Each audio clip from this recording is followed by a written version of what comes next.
សួស្តីបងប្អូនមិត្តភ័ក្តិវីដេអូខ្ញុំមកដល់ទៀតហើយហាលត្រីបងប្អូនមើលណែហ្នឹងហើយឲ្យតែហាលត្រីម្ដងមួយរួយវារូមអញ្ចឹងបានពេលបងប្អូនទិញត្រីទៅមុននឹងយកអាំងយកជៀនយកបំពងចូលក្នុងម៉ាស៊ីនអីបងប្អូនអើយហាកលាងវាសិនណាហ្នឹងហើយតែហាលទៅវាមានរួយរូមមានដីអញ្ចឹងហើយបងប្អូនអើយហើយអញ្ចឹងទូហាលគ្រប់ស្បៃវាក្រស្ងួតណាបងប្អូនបានខ្ញុំអត់ក្របហ្នឹងណាបងប្អូនមើលរួយ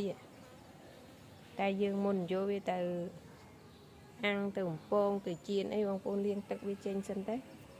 ហ្នឹងហើយធម្មជាតិពិតហ្មងណាបងប្អូន